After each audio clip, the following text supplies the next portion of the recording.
Isa din 'yan sa mga isa din 'yan, one of the reason why, one of the reason why we pick this kind of neighborhood, 55 plus, for the purpose of renting it out, while we are in the Philippines, kasi that's what other people do.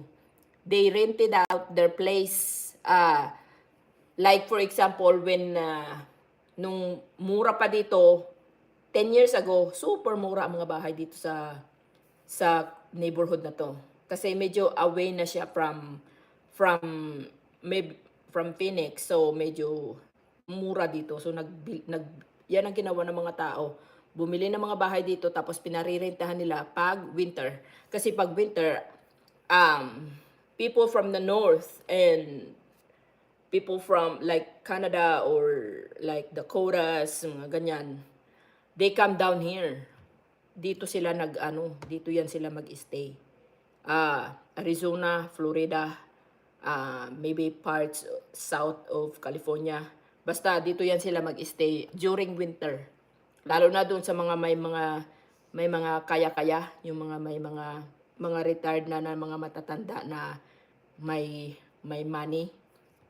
Mag-rent yan sila ng mga bahay dito, mag-stay dito. Some of them, yung mga medyo bata-bata pa, maano din dito, ang tawag dito, yung in demand din dito, guys, yung RV station, RV staycation. Sa mga campground, in demand din dito. Pag winter, ang daming tao dito. Ang dami ding mga RV kasi dito sila nagpapalipas ng winter kasi, here in the valley, kahit winter dito, pwede kang mag-shorts kasi hindi kami nag-i-snow dito sa valley.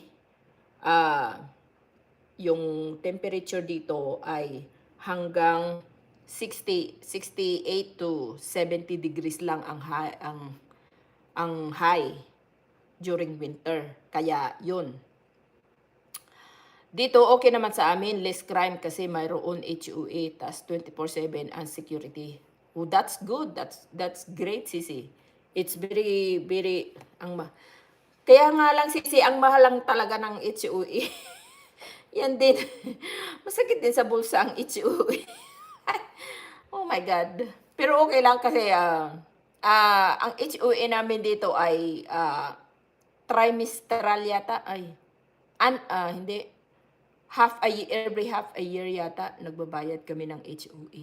Kailangan kasi ang HOA kasi sa mga facility, sa clubhouse, yung mga facility ba. Tapos yung basta mga infrastructure, mga facility, mga parks, mga whatever. Pero ang golf course dito ay hindi part of our HOA. Hindi kami nagbabayad ng HOA. They have their own system.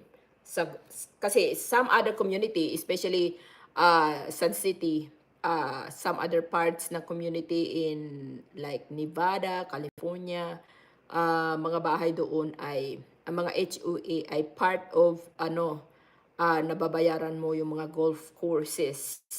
Pero dito sa Arizona, specifically in this neighborhood, hindi kami the golf course is not part of our HOA. So medyo mura-mura. Yes, costly ang HOA pero active ang security. Oh, that's very important. Kahit na magbayad ka ng HOA, okay naman kasi kampante ka naman. You will feel comfortably and feel safe all the time kasi you know that there is security that's, 'di ba, active all the time, 24/7, 'di ba? Although we don't have a security like this is not like totally enclosure, like totally gated. This is not a totally gated community, but it's because of the location. Napili din namin to kasi it's very less crime din dito because Florence, Arizona, we have a lot of prison, all kinds of